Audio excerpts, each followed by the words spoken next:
student activist back in the day. So I'm a feminist lawyer who's made a career really out of protests and writing and analysis and compliance. These things have to do with policy.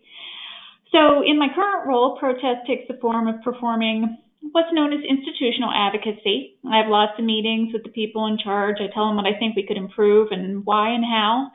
Meet with law enforcement or medical providers, parents, students, student leaders, professors, you name it.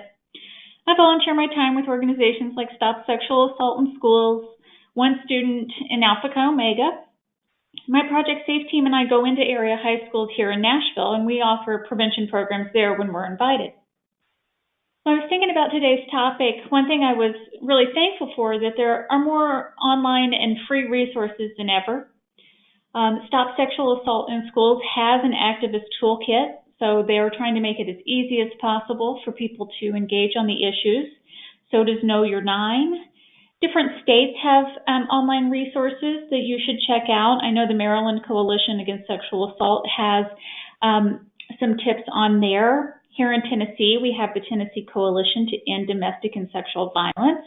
So wherever you are, it's worth Googling and see what resources your state offers. And sometimes there's funds for organizations to do things. The AAUW, which is the American Association of University Women, has some resources on its page. And I think that when we look to the K through 12 efforts, you can pull from a lot of college and university resources. Colleges and universities were really forced to confront the issue back in 2011 or 2014 with more attention than probably ever before. And so feel free to, borrow from them and learn from them. The National Women's Law Center has resources. Teaching Tolerance has resources. You can also search on Pinterest and Instagram. Right now, you could search different hashtags like SAM for Sexual Assault Awareness Month or Violence Prevention, or you could follow college and university violence prevention centers like the one I run and get some ideas from there. So I was thinking first, if people were starting out, what would be easy to do, right? And so it depends on where you are, whether you need to start with awareness raising or you can jump right into the work of culture change, or you can do both simultaneously. But I was thinking that it would be easy to start a teal ribbon campaign, even in conservative or religious or more formal environments. Or if you're shy or perhaps introverted yourself or just starting out. The good thing is most people will say that they are for reducing and preventing sexual violence. And so if you're starting with an easy entry form of activism, you may hopefully experience less pushback. While I personally am very comfortable with a wide range of protest behaviors, I want to urge you to also think strategically, right? Because it means you have to think about who you are, where you are, how ready your school or organization or community is to discuss this issue, how receptive your school leadership might be to student activism or not, and what consequences you might be willing to face, and what it might mean if your peers aren't as supportive as you like to these efforts. Something that's been really effective at the university where I work is a student government subcommittee. So some interested student activists decided that they would join student government and really make violence prevention a priority for student government. And it was really transformative and exciting to watch because sometimes they focus on things like vending machines and what kind of snacks there should be available. So I love to see them take up violence prevention. And so they really have a robust and active subcommittee that passes resolutions. But because they're in student government, they have access to meet with school officials and administrators. And that's been really effective here. Now, that's less effective in different environments. So again, you got to think really creatively about where you are.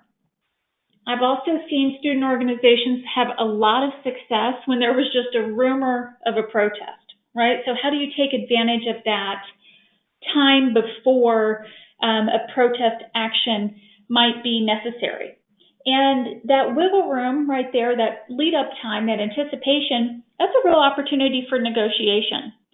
A lot of school officials don't want negative press or negative feedback around this issue. It can be very scary for them to be called out on this issue. So this time before the very visible act of protest can be really useful. So you could request a meeting if you haven't already and raise the issues and concerns that you may be having with those administrators, and then really save the more visible acts, whether that's a silent protest with signs or a march or a walkout. Sometimes people do walkouts during class or during lunch. You can save those for when you really need it, if you need them at all.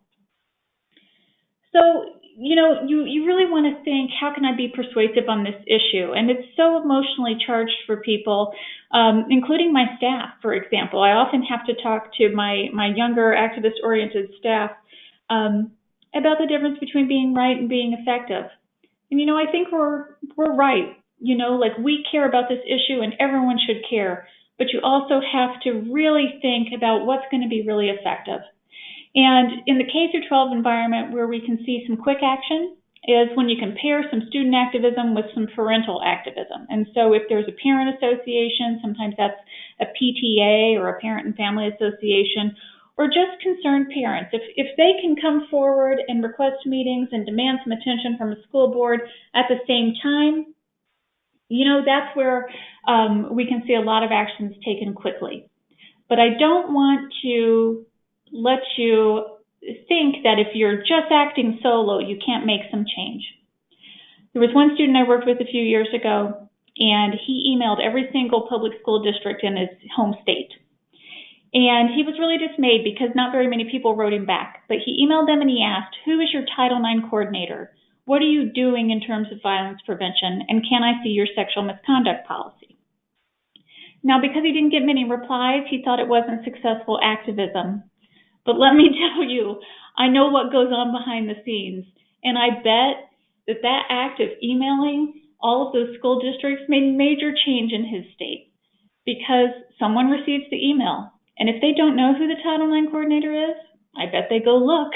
And if they don't have one, I bet they scramble and might talk to the university lawyers or other administrators and think about having a policy. And when you combine that with what's been going on in the news for recent years, surely that's a message to them that the time is now to act.